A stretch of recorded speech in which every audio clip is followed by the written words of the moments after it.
in their secondary, because I know you pay attention to that side of the country's football.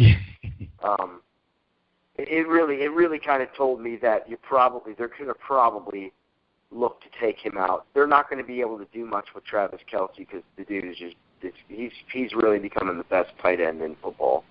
Yeah, as long as Gronk is in a cast or in a back brace, Travis Kelce is your number one right now. He really is. He's very good. Even still, I think if Gronk would have been healthy, Travis Kelce is becoming that guy that used to do what Gronk did a couple of years ago. Well, he is. And I'll tell you, Alex Smith leans on him a lot. Alex Smith learned to trust him. There's something big happening there. That Kansas City team's scary good, dude. They're scary good. Makes my stomach queasy, but they're scary good. Before I forget, I want to throw those deep sleep wide receivers out there.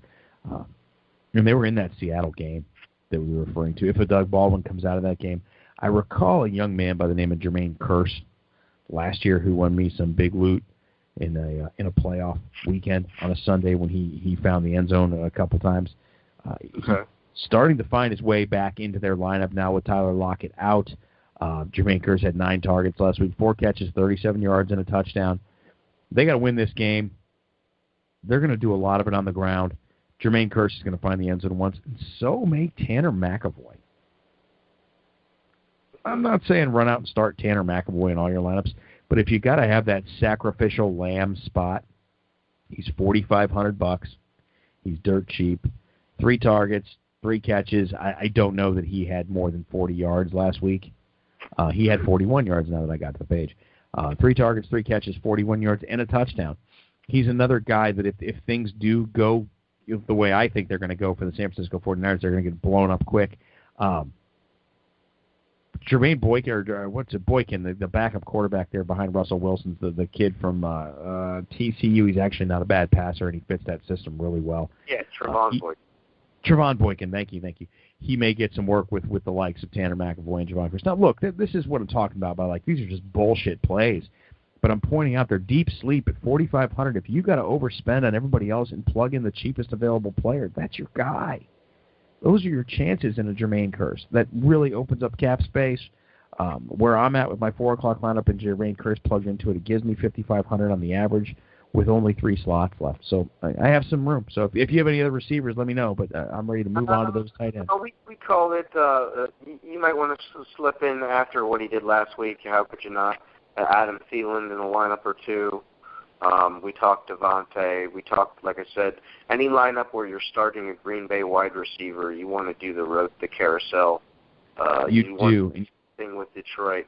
Maybe possibly Mike Evans if you're talking about high chalk guys, only because, Bucs are going to try to win and there's really nobody else to catch the ball but Mike Evans. There isn't. Maybe the other guy, I think maybe Brandon Cooks, you could get some value. I don't want to get all over the place, but he could have a good game again this week. And finally, for me, it would be J.J. Nelson. Okay. I think he's still vying for a spot on the roster as far as trying to prove himself. I'm not saying he's got a lot to show, that's for sure. Yeah, and he's been coming on as of late. Like I said, he's been putting up points. So there's a possibility him. Other than that, you have I like Deshaun Jackson.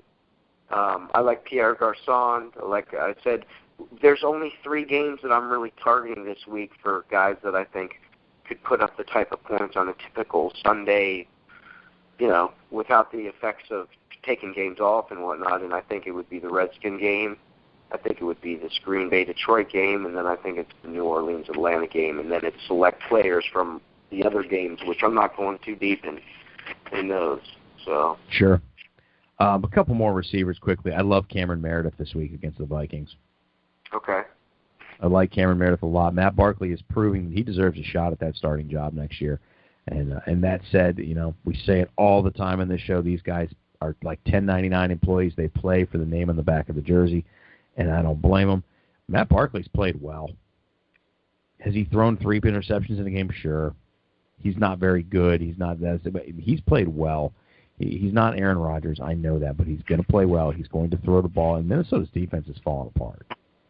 You got Xavier Rhodes last week just completely disregarding the entire game plan and he's going to try to do it his own way. He went rogue, and he got torched. Yeah, when I was making my lineups, I was hesitant. I thought there was going to be a bounce back from Minnesota, and you would see Cam shut down. But I was aware of he is coming on. I just didn't feel with not so much being on the line, and with how Minnesota was embarrassed last week. I think they're gonna. But again, I think Xavier Rhodes, as he's covering. I don't think he's covering Cameron Meredith, is he? No, he'll probably be on Alshon Jeffrey. Yeah, so that makes it almost like maybe you have extra coming Cam's way. I hate when this comes because now you're offering logic on why he might be more viable than I wanted to give him credit for, and now I have more to think about. Dick. Yeah, it gets a little convoluted at this point. That's for sure. That's a good call. Like I said, I wouldn't be so comfortable on riding him in any lineup. Like I'm really focusing with Detroit and Green Bay guys, but he could be your spots. Pick him, Adam Thielen, and maybe one other guy, and then plug him in when you can find him, or as your number 3 guy. Get in where you fit in, homie. How about tight ends, man? Tight ends, man, just by the trend of how his success is, and I mentioned earlier, I think he matches up pretty well. Travis Kelce. My name's not Roy, it's Travis. Well, Travis is my guy this week. I think if there was something to play for in Buffalo, I'd be on the Clay train one more week. He's going to score another touchdown, maybe. I think he's going to establish himself as a viable top 5 type guy next year if they use him like they need to. He's traveled a little bit. He's going to want to keep that job. He's shown he's a good player. I hope so, but yeah, this week with coming off of a 12 target, 11 reception for 160 and a TD, how can you not like Travis Kelce again when we establish that game is going to matter? They can actually, you said, take over and be the number 2 seed and basically home field except for New England. How can you not? So they're going to be all out. And his usage, I really think that he's the guy. He's had a number of 100-yard games in the last 6 weeks, so I really feel that he's my guy. I don't know that you can start anybody other than Travis Kelce. Possibly, if you're going to do the Russell Wilson as your QB, I'd start Jimmy Graham as one. Okay. But I have, I think, 12 lineups going, and I have one Jimmy Graham, and the rest are Travis Kelce. Yeah, I really think that's the right play, just because I can see this going south. And guys like Jimmy Graham aren't going to stay in that game forever. You might even be better off with the ultimate sleeper in Luke Wilson. He actually might be out of that game, though. I think Luke Wilson might be on IR, but give me a second. I'm going to look up who Seattle's backup tight end. No, it is Luke Wilson at 4,500. And there's a guy, a little Wilson to Wilson action, 3 targets, 3 catches, 20 yards, and a touchdown last week. These aren't amazing stat lines, but Luke Wilson's a red zone target. Yeah, still not starting anywhere, but when you look at Greg Olsen, he's hurt. They got nothing to play for on the road. Greg Olsen actually just went over 1,000 yards for his first. He's the first tight end in NFL history to go for over 1,000 yards 3 seasons in a row. He's done. He died. Yeah, I don't see the purpose in him actually playing. Aside from the fact that Carolina in all these division games, team like to beat up on their division rivals. Yeah, I don't know if I'm risking it though. I wouldn't. Like you said, everyone else, it's just not worth it. You're going to see somebody maybe come up with a decent stat at the tight end. They could just dump off because no one really wants to play. But Travis Kelce's healthy. He's got to win. Exactly. A lot of these other guys, like I don't know that Miami can help themselves at all with a win. I don't know if they can. I think that it just can maybe change the seating a little bit as far as who they'd go on the road to play, I believe. Yeah. But at the end of the day, I think they're trying to beat their big brother. So they're going to play hard, and they're going to play all their starters, if I'm not mistaken. No, I think that there's a possibility you look at a Jared Cook or a Richard Rodgers in your Aaron Rodgers stack also. I don't love it, but if you got to be cheap because you're going to spend a bunch more money on some running backs, it might be a place to look. Yeah. I don't think if if we're doing D'Angelo Williams, I don't think you have a problem starting a pretty good lineup. You shouldn't, and you're exactly right. That is the one benefit of this week is you're just not going to over-chalk it at running back or wide receiver, really. You can get away with quite a bit this week. Because of the uncertainty at the running back position specifically, and then the guy who's just staring at you at $4,500, you just jump with it, and then, yeah, like you said, because the majority, this is when it actually can pay dividends. The more people that start them, the better, because now you've just almost effectively taken a position and then taken it out of contending, and that's, and then now you only have to get, I mean, to think of it that way is pretty smart, having to have 8 in the combination instead of 9. Sure. So. Well, let's go ahead and slide on. Take it away here on defense. Well, kickers, we don't want to. Kicker, I'm sorry. Kicker, I like Justin Tucker because he's the best kicker in the NFL, and that's not going to be a position regardless of who's starting. They're not resting field goal kickers. So they always need practice, even if it's the last game of the year. So, again, I like him. I really like, because of the idea of what we're talking about, Matt Bryant, but you might not be able to afford him. So then I also like Gostkowski just because I could see the game being more field goals because of who they're going to sit or start in that game. So I'm really not putting too much on a few lineups. I had literally no money, and I had $4,500, the cheapest. So I went with Catanzaro. Just because Chandler. Just because of how I think the game could be a blowout and blah, blah, blah. Chandler, Bing, Catanzaro.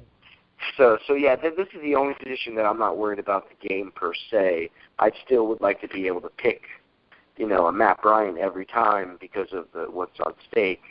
He has the best matchup this week, too. Yeah, again, this is the position I'm going to be concerned with the least this week. I'm with you. I think you find a way to stuff a Matt Bryant in that lineup. Maybe a Matt Prater. A guy like Matt Prater last week on the Monday night against the Cowboys, he had 3 points. Exactly. 3 extra points. This is a team that's going to try to sky it out. Should hope, Detroit, they established the run really well in the first half, and then they fell apart. So maybe they're going to try to stick to keeping the ball on the ground and out of Aaron Rodgers' hands on the fast track in Detroit. I don't know. But I do know that the Detroit Lions are well aware that they have to score touchdowns to beat Aaron Rodgers. Yeah, I think after the first 3 possessions, when Aaron Rodgers scored 3 touchdowns, possibly, we hope. Well, I hope. I think it's going to be. See that blowing up too. I'm just glad the weather's not going to be a concern. So that's another thing I was really looking to, is really focusing on having that weather element removed as much as possible. So yeah, I think it's nice. The game at San Francisco with Seattle, the game at San Diego, Kansas City, those make it a little easier. Sure. Catanzaro is probably the right call playing in Los Angeles this week too. That's a little bit of a money saver, and what it does at 4,500, that's a team that's going to score points. He may miss a couple kicks, but he may hit 3 of them too. But that does open up the door for your defense. Who do you like defensively? I think there's a couple clear-cut choices, but you tell me what you're thinking. For me, it was the Chiefs for everything we talked about. The matchup. I think that's the best play. Yeah, how they're playing, what's at stake. The San Diego's giving up points big time, although they only gave 1 point to Kansas City. I think you're gonna see a lot more than 1 point from Kansas City's defense against San Diego this time around. So, to me, that was the, and they're not the highest one either, which I couldn't. No, they're not. I couldn't they're believe. Number 2. So for me, that's it. Seattle might be a good play, but at 5,200, I didn't find them as valuable. It's not as attractive. No, it's like I said, to me, it's Kansas City. I'm going all in on them. Okay, I think that they're the team that's got to storm the gates here. I don't see any reason why you wouldn't want to try to get after them as best you can. But Kansas City makes quite a bit of sense. This is a nice week to cheap players, though. It's a very nice week to plug guys like DeAndre Washington, Jalen Richard in your lineup. DeAndre Washington had a monster week last week. I don't think he was owned at all. No, I think that three-headed monster, it's